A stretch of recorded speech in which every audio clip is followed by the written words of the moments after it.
Hey y'all, it's your girl Desiree, and welcome back to the Discussions with a Mom podcast where we talk about marriage, motherhood, and I just so happen to give y'all mindset tips. How y'all doing today? Thank the Lord we still here with the microphone. How y'all doing today? I hope y'all doing well. I hope everybody's relationships is going well. Relationships, marriages, situationships. I just hope everything going well for you because today we are talking about relationships and we talking about the standard debate of the relationships. Meaning, like people be like, are your standards too high? Are your standards too low? Are you settling for less? And as someone who has very high standards, I would never tell your standards are too low. Maybe if they're like, conflicts and stuff, but the standards can always be a little bit more higher in my opinion. However, we're not talking about that today. We're just talking about the debate around the standards. So let's get into it. Just like I said, these days you always hear people say, your standards are too high. Or you hear people say, no, you just settling for too less. But honestly, the real question is, do your standards reflect your values? Or are they protecting something and they're just unrealistic? Because honestly, I think a lot of people do know what they want in their partner. They just haven't asked themselves why are these the things that they want in their partner. Because let's be real, standards are not the problem. You want respect as you should. You want consistency as you should. You want honesty and emotional maturity from someone as you should. Hello, these are not problems, and you're definitely not asking for too much. And if someone tells you you're asking for too much when all you want is what I just listed, you're asking the wrong person. The issue is when people start confusing their standards as a wish list, meaning sometimes you're just not compatible with that person. And like I told you in my other episodes, that's okay. Y'all got different lifestyles.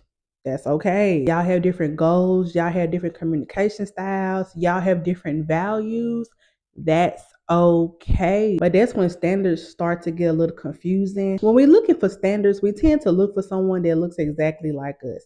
Like, do you have the same lifestyle as me? Do you have the same values as me? Do you have the same communication style as me? And that's not really what this supposed to be when we're talking about standards in a relationship, because it's really about whose differences don't consistently cause conflict. Because y'all can have two different lifestyles. Me and my husband, we literally have two different lifestyles, but it's not a conflict between us. We also have different communication styles.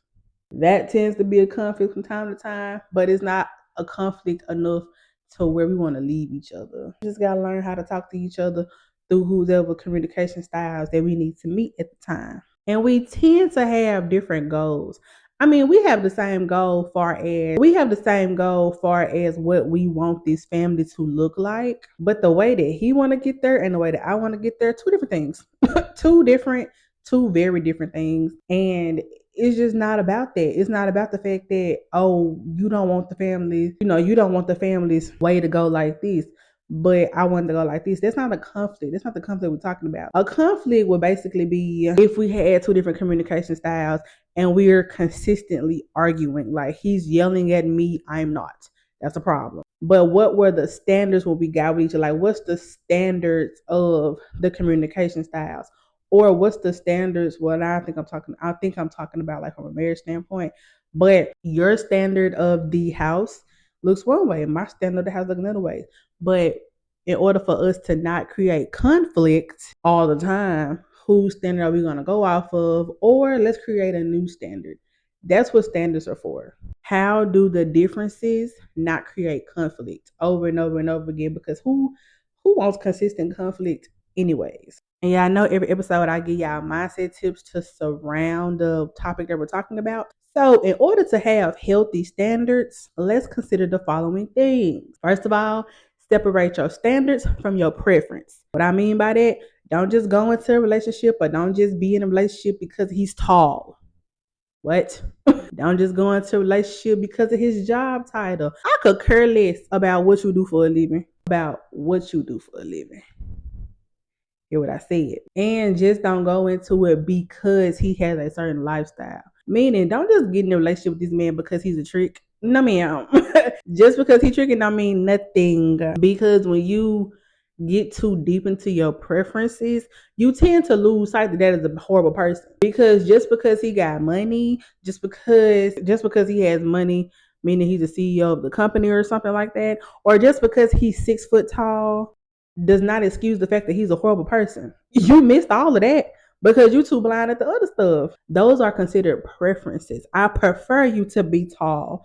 I prefer you to be the CEO of the company. However, my standards include you being a good person. My standards include, X, Y, and Z. But that's what I mean by that. And just because he's tall, you also miss the fact that he lacks accountability. Hello? Just because you cute, sir, don't mean anything. Or just because you cute, ma'am, doesn't mean anything. You lack accountability really hard, and I cannot be with you. And in order to separate your standards from your preferences, you can make a list. Me personally, when I came into my marriage, I sat that man down and I said, these are my non-negotiables. Some of my non-negotiables were a bit of my preferences, but majority of that list was like, yeah, if you don't do this, I can't be with you. And I guarantee you it had nothing to do with no money, no how tall he looked, no nothing. Because if you know what my husband looked like, baby, he really ain't that tall. He tall, but you can make you at least non-negotiables versus, well, this would be nice to have. Like your non-negotiables, like one non-negotiable you could say is like, or for me, I was like, if you're not family oriented, I can't be with you.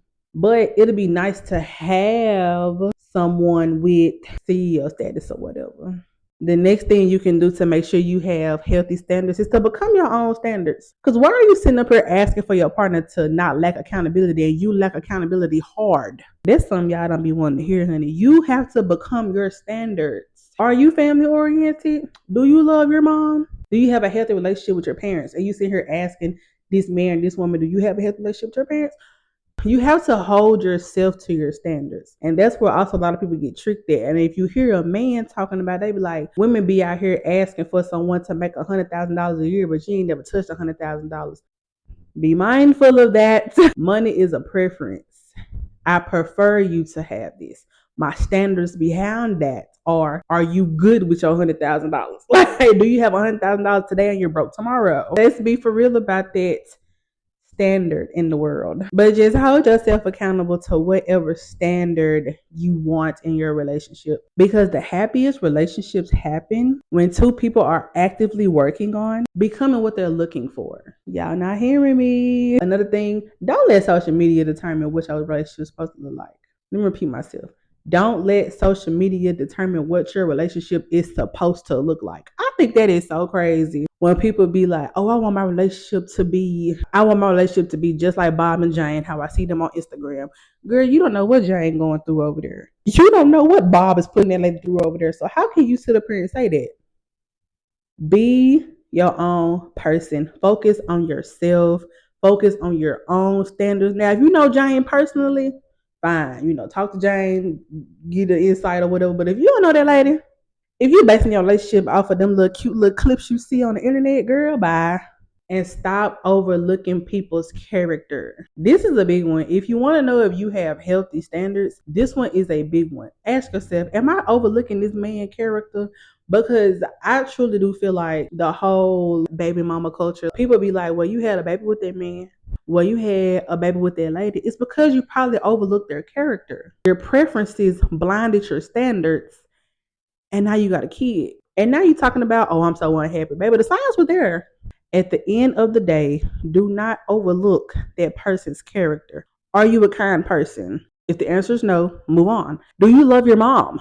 How do you treat your mom? That became one of my biggest questions with someone. I stopped asking, are you family oriented, and asked, especially to a man, what's your relationship with your mom? Because how he treats your mama is really close to how he gonna treat you. But just ask the right questions. Are you reliable? How do you handle conflict? And most importantly, how do they treat other people and how do they show up in their everyday life? You can ask these questions, but mind you, actions speak louder than words. And last but not least, just build your standards around having peace in your life. Just because that man tall don't mean he gonna bring peace to your life. Just because he's a CEO of a company don't mean he gonna bring peace to your life. Mind you, the CEO of the company might come home and slap shit out your ass. Hello, did y'all watch my latest episode? At the end of the day, do you feel respected? Do you feel safe?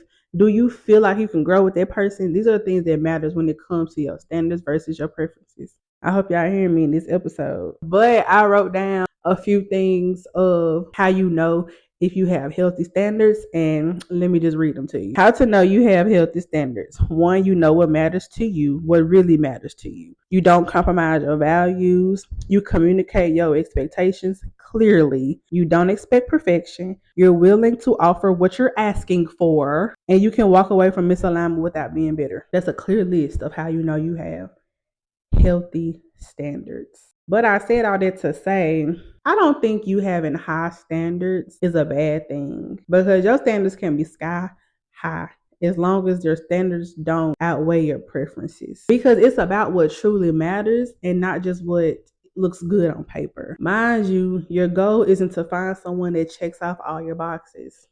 Did you see my latest episode? Because I already talked about that. The goal is to find someone whose character and vision for your life aligns. But like I say in all my videos, this is just my opinion. And I can't wait to hear y'all opinion in my comments. What's one standard that you just refuse to come up for when it comes to your relationships? For me, if I can't grow with you, if I cannot grow with you or around you, I cannot be with you. If you think it's acceptable to stay where you are for 5 years straight, if you think it's acceptable to stay where you are for 1 year straight, I can't do that. No personal goals. You don't got nothing you need to work on. I don't believe in it. But mwah, I love you. I can't wait to see y'all in my next discussion. Go ahead and connect with me on all social medias. They will be in the description below. And I believe that's it. And I can't wait to see y'all in my next discussion.